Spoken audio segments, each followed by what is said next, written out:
ಈ season IPL ನಲ್ಲಿ RCB first half complete ಮಾಡಿದ್ದು ಸೆಕೆಂಡ್ ಹಾಫ್ ಸ್ಟಾರ್ಟ್ ಆಗ್ತಾ ಇದೆ. ಪಂಜಾಬ್ ವಿರುದ್ಧ ಸೋಲನ್ನ ಕಂಡಿರುವಂತ RCB ಅದೇ ಪಂಜಾಬ್ ವಿರುದ್ಧ ಸೇಡು ತೀರಿಸಿಕೊಳ್ಳೋಕೆ ರೆಡಿಯಾಗಿದೆ. ಈ ಮ್ಯಾಚ್ ಅಲ್ಲಿ ಬೆಂಗಳೂರು ಟೀಮ್ ಗೆಲ್ಲಬೇಕು ಅಂದ್ರೆ ಈ ಇಬ್ಬರ ಪಾರ್ಟ್ನರ್ಶಿಪ್ ಮತ್ತೊಮ್ಮೆ ಕ್ಲಿಕ್ ಆಗಬೇಕಿದೆ. ಇವರಿಬ್ಬರ ಜೊತೆಯಾಟದಲ್ಲಿ ಬೆಸ್ಟ್ ಸ್ಕೋರ್ ಬಂದಾಗಲೆಲ್ಲ ರೆಡ್ ಆರ್ಮಿ ಗೆದ್ದು ಬೀಗಿದೆ. ಅಷ್ಟಕ್ಕೂ ಯಾರು ಆ ಲಕ್ಕಿ ಪಾರ್ಟ್ನರ್ಸ್, ಹೇಗಿತ್ತು ಜೊತೆಯಾಟ ಅನ್ನೋದನ್ನೇ ಹೇಳ್ತೇನೆ. ನಾನು ಶಾಂತ, ನೀವು ಸುದ್ದಿಯಾನದ ಸಬ್ಸ್ಕ್ರೈಬರ್ ಆಗೋದಕ್ಕೆ ಮರಿಬೇಡಿ. 18ನೇ ಸೀಸನ್ IPL ನಲ್ಲಿ 7 ಮ್ಯಾಚ್ಗಳನ್ನು ಆಡಿರುವಂತ RCB 4ರಲ್ಲಿ ಗೆಲುವನ್ನ ಕಂಡಿದೆ, ಹಾಗೆ 3 ಪಂದ್ಯಗಳನ್ನ ಸೋತಿದೆ. ಹಾಗೆ ಮುಂದೆ ಲೀಗ್ ಹಂತದಲ್ಲಿ ಇನ್ನೂ ಕೂಡ 7 ಪಂದ್ಯಗಳನ್ನ ಆಡಬೇಕಿದೆ. ಈ 7 ಮ್ಯಾಚ್ಗಳ ಪೈಕಿ 4ರಲ್ಲಿ ಗೆಲುವು ಸಾಧಿಸಲೇಬೇಕು. ಆದರೆ ತಂಡದ ಗೆಲುವಿಗೆ ಕಿಂಗ್ ವಿರಾಟ್ ಕೊಹ್ಲಿ ಮತ್ತು ಫಿಲ್ ಸಾಲ್ಟ್ ಅವರ ಪಾರ್ಟ್ನರ್ಶಿಪ್ ತುಂಬಾನೇ ಇಂಪಾರ್ಟೆಂಟ್ ಆಗುತ್ತೆ. ಇವರಿಬ್ಬರು ಪವರ್ ಪ್ಲೇನಲ್ಲಿ ಬೆಸ್ಟ್ ಇನ್ನಿಂಗ್ಸ್ ಆಡಿದಾಗಲೆಲ್ಲ ತಂಡ ಗೆಲುವು ಸಾಧಿಸಿದೆ. ಇವರು ಕೈ ಕೊಟ್ಟಾಗಲೇ ಟೀಮ್ ಕೂಡ ಸೋಲನ್ನ ಕಂಡಿದೆ. RCBಯ ಮೊದಲ ಪಂದ್ಯ KKR ವಿರುದ್ಧದ ಮ್ಯಾಚ್ ಅಲ್ಲಿ ಕೊಹ್ಲಿ ಮತ್ತು ಫಿಲ್ ಸಾಲ್ಟ್ 95 ರನ್ಗಳ ಜೊತೆಯಾಟವಾಡಿದ್ರು. ಸಾಲ್ಟ್ 56 ರನ್ ಗಳಿಸಿದ್ರೆ ವಿರಾಟ್ ಕೊಹ್ಲಿ 36 ಎಸೆತಗಳಲ್ಲಿ 59 ರನ್ ಬಾರಿಸಿ ಅಜೇಯರಾಗಿ ಉಳಿದಿದ್ರು. ಪರಿಣಾಮ KKR ನೀಡಿದಂತ ಟಾರ್ಗೆಟ್ನ 16.2ನೇ ಓವರ್ನಲ್ಲೇ 3 ವಿಕೆಟ್ ನಷ್ಟಕ್ಕೆ ಚೇಸ್ ಮಾಡೋ ಮೂಲಕ ವಿನ್ ಆಗಿದ್ರು. ಆ ಬಳಿಕ CSK ವಿರುದ್ಧದ 2ನೇ ಪಂದ್ಯದಲ್ಲಿ ಮೊದಲ ವಿಕೆಟ್ಗೆ ಸಾಲ್ಟ್ ಮತ್ತು ಕೊಹ್ಲಿ 45 ರನ್ಗಳ ಜೊತೆಯಾಟವಾಡಿದ್ರು. ಆ ಬಳಿಕ ಬಂದವರಿಗೆ ಸ್ವಲ್ಪ ಪ್ರೆಷರ್ ಕಡಿಮೆಯಾಗಿತ್ತು. ಹೀಗಾಗಿ 17 ವರ್ಷಗಳ ಬಳಿಕ RCB ಗೆಲುವು ಸಾಧಿಸಿತ್ತು ಚಪಾಕ್ನಲ್ಲಿ. ಈ ಪಂದ್ಯದಲ್ಲಿ ಫಿಲ್ ಸಾಲ್ಟ್ 16 ಎಸೆತಗಳಲ್ಲಿ 32 ರನ್ ಬಾರಿಸಿದ್ರೆ ವಿರಾಟ್ ಕೊಹ್ಲಿ 30 ಬಾಲ್ಗಳನ್ನು ಫೇಸ್ ಮಾಡಿ 31 ರನ್ ಬಾರಿಸಿದ್ರು. ಆದ್ರೆ ಹ್ಯಾಟ್ರಿಕ್ ಗೆಲುವಿನ ಕನಸಿನೊಂದಿಗೆ ಬೆಂಗಳೂರಿಗೆ ಕಾಲಿಟ್ಟಿದಂತ RCBಗೆ ಗುಜರಾತ್ ತಂಡ ಶಾಕ್ ಕೊಟ್ಟಿತ್ತು. ಟಾಸ್ ಸೋತು ಬ್ಯಾಟಿಂಗ್ ಇಳಿದಂತ RCBಗೆ 12 ರನ್ಗೆ ಫಸ್ಟ್ ವಿಕೆಟ್ ಅನ್ನ ಕಳ್ಕೊಂಡಿತ್ತು.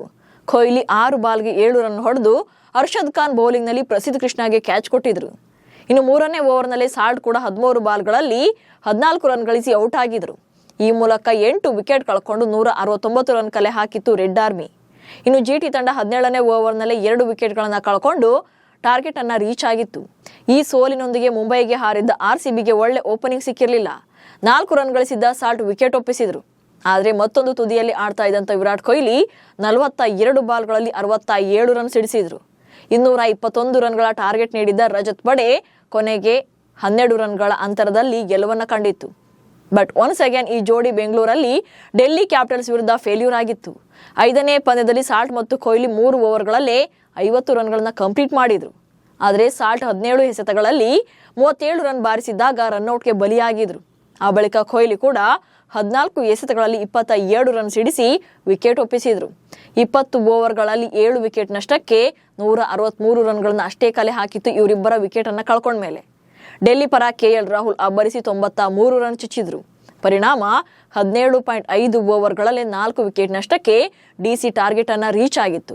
ಹೀಗೆ DC ವಿರುದ್ಧ ಸೋತು ಜೈಪುರಕ್ಕೆ ಹಾರಿದ್ದ RCB ರಾಜಸ್ಥಾನ ವಿರುದ್ಧ ಗೆದ್ದು ಬೀಗಿತ್ತು. ಈ ಪಂದ್ಯದಲ್ಲಿ ಫಿಲ್ ಸಾಲ್ಟ್ ಮತ್ತು ವಿರಾಟ್ ಕೊಹ್ಲಿ ಜೋಡಿ ಮತ್ತೊಮ್ಮೆ ಅಬ್ಬರಿಸಿತ್ತು.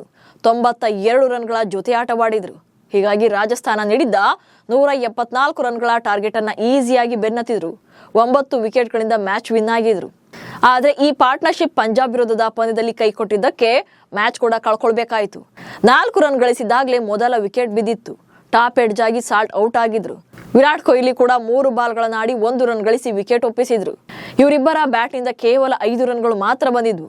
ಅಂತಿಮವಾಗಿ ಟಿಮ್ ಡೇವಿಡ್ ಅರ್ಧ ಶತಕದ ಕಾರಣದಿಂದಾಗಿ 95 ರನ್ ಸ್ಕೋರ್ ಮಾಡಿದ್ರು. 96 ರನ್ಗಳ ಟಾರ್ಗೆಟ್ ಬೆನ್ನತ್ತಿದ್ದಂತ ಪಂಜಾಬ್ ತಂಡ 12.1ನೇ ಓವರ್ನಲ್ಲೇ ಟಾರ್ಗೆಟ್ ಅನ್ನ ರೀಚ್ ಆಯಿತು. ನೋಡಿ, ಇಲ್ಲಿ ವಿರಾಟ್ ಕೊಹ್ಲಿ ಮತ್ತು ಫಿಲ್ ಸಾಲ್ಟ್ ಜೋಡಿ ಪ್ಲೇ ಆಫ್ ನಲ್ಲಿ ಬೆಸ್ಟ್ ಪರ್ಫಾರ್ಮೆನ್ಸ್ ಕೊಟ್ಟಾಗಲೆಲ್ಲ ತಂಡ ಗೆಲುವನ್ನ ಸಾಧಿಸಿದೆ. ಅಟ್ಲೀಸ್ಟ್ ಇವರಿಬ್ಬರಲ್ಲಿ ಒಬ್ಬರಾದ್ರೂ ಕೂಡ ನಿಂತು ಆಡಿದಾಗ ಮಾತ್ರ ಮ್ಯಾಚ್ ಗೆಲ್ತಿದ್ದಾರೆ. ಹೀಗಾಗಿ ಪಂಜಾಬ್ ವಿರುದ್ಧದ ಮ್ಯಾಚ್ ಅಲ್ಲೂ ಕೂಡ ಈ ಜೋಡಿ ಮೋಡಿ ಮಾಡಲೇಬೇಕಿದೆ. ಇಲ್ಲದೇ ಇದ್ರೆ ಪಾಯಿಂಟ್ಸ್ ಟೇಬಲ್ ನಲ್ಲಿ ಮತ್ತಷ್ಟು ಜಾರಬೇಕಾಗತ್ತೆ. ಹಾಗೆ ಮುಂದಿನ ಪಂದ್ಯಗಳಲ್ಲಿ ಮತ್ತಷ್ಟು ಪ್ರೆಷರ್ ಕ್ರಿಯೇಟ್ ಆಗುತ್ತೆ. ಇದು ಪ್ಲೇ ಆಫ್ಗೂ ಕೂಡ ಹೊಡೆತ ನೀಡುತ್ತೆ. ನಮಸ್ಕಾರ.